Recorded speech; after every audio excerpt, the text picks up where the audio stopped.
திறப்பிலே 5 நிமிடங்கள்.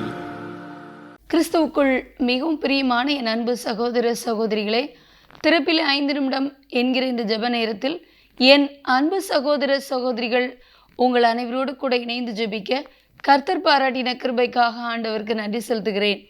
இன்றைக்கும் ஒரு முக்கியமான காரியத்திற்காக நாம் ஜெபிக்க இருக்கிறோம்.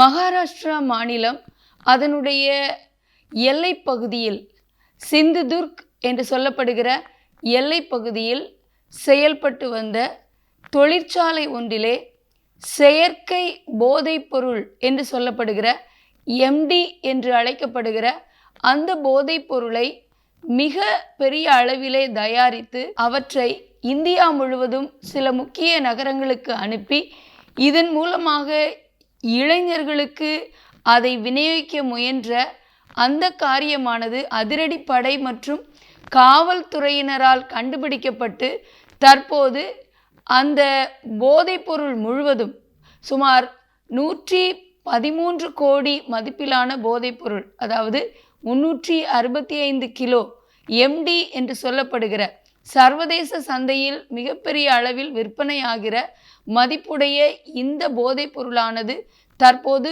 பறிமுதல் செய்யப்பட்டு அந்த போதைப் பொருளை தயாரிக்க பயன்படும் ரசாயன பொருட்களும் கூடவே பறிமுதல் செய்யப்பட்டிருக்கிறது. இதற்கு காரணமாக செயல்பட்ட வேதியியல் நிபுணர்கள் மற்றும் இதற்கு முக்கியமான குற்றவாளிகள் கைது செய்யப்பட்டு இருக்கிறார்கள்.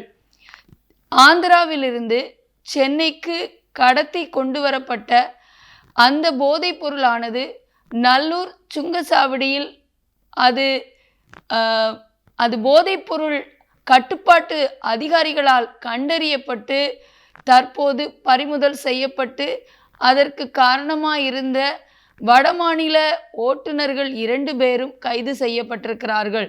ஆகவே மிக மிக ஒரு தீவிரமான முயற்சியின் அடிப்படையில் காவல்துறை மற்றும் போதைப்பொருள் கட்டுப்பாட்டு அதிகாரிகள் இதனை கண்டுபிடித்திருக்கிறார்கள், தடை செய்திருக்கிறார்கள்.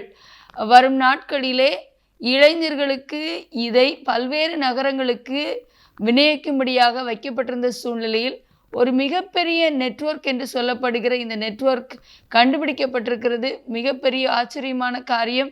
நாம் எல்லாம் போதைப் பொருட்கள் தடை செய்யப்பட வேண்டும் என்று ஜெபிக்கிற ஜெபத்தை கேட்டு கர்த்தர் இப்படிப்பட்ட காரியங்களை எல்லாம் வெளிச்சத்துக்கு கொண்டு வந்து கொண்டிருக்கிறார்.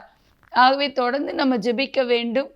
இந்த மாதிரி காரியங்களில் யார் ஈடுபட்டாலும் அவர்கள் சட்டத்தின் முன்பாக நிறுத்தப்பட்டு தண்டிக்கப்பட வேண்டும். இளைஞர்களுடைய எதிர்காலம் பாதிக்கப்படாமல் இருக்க பாரத்தோடு ஜெபிக்க போகிறோம். இப்படிப்பட்ட காரியங்கள் எங்கெங்கெல்லாம் நடந்து கொண்டு இருக்கிறதோ அதெல்லாம் கண்டுபிடிக்கப்பட வேண்டும். ஆகவே இந்த நாட்களிலும் போதை இல்லாத ஒரு தேசமாக நம்முடைய தேசம் மாற வேண்டும். இளைஞர்கள் இதில் மாட்டிக்கொண்டிருக்கிறவர்கள் வெளியே வர வேண்டும். இனியும் இப்படிப்பட்ட சம்பவங்கள் நடைபெறாதபடி கர்த்தர் தடுத்து நிறுத்த நாம் ஜெபிக்க போகிறோம். ஜெபிக்கலாமா? எங்கள் அன்பின் பரலோக பிதாவை, ஆசீர்வதிக்கப்பட்ட நாளின் காலை விலைக்காக நன்றியோடு துதிக்கிறோம், ஸ்தோத்திரிக்கிறோம். அப்பா, ஆந்திராவிலிருந்து சென்னைக்கு கொண்டு வரப்பட்ட ஆண்டவரே போதைப் பொருள் ஆண்டவரை மிக துல்லியமாக எங்களுடைய போதை கட்டுப்பாட்டு அதிகாரிகளால் கண்டுபிடிக்கப்பட்டு தற்போது தடை செய்யப்பட்டிருக்கிறபடினால் உமக்கு நன்றி செலுத்துகிறோம். எங்கள் ஜெபத்தை கேட்டு இப்படிப்பட்ட காரியங்களை நீங்கள் வெளியே கொண்டு வந்திருக்கிறீங்க. யாராயினும் இதில் ஈடுபட்டவர்கள் ஆண்டவரே, அவர்கள் தடை செய்யப்பட்டு சட்டத்தின் முன்பாக நிறுத்தப்பட வேண்டும். ஆண்டவரே, எங்களுடைய இளைஞர்களை பாதிக்கும்படியாக பண நோக்கத்தோடு செய்யப்படுகிற இப்படிப்பட்ட காரியங்கள் எல்லாம் இயேசுவின் நாமத்தில் இதை செய்கிறவர்கள் எல்லாம் ஆண்டவரை கண்டுபிடிக்கப்பட்டு தடை செய்யப்பட ஜெபிக்கிறோம். இதெல்லாம் வெளிச்சத்துக்கு கொண்டு வரப்பட ஜெபிக்கிறோம்.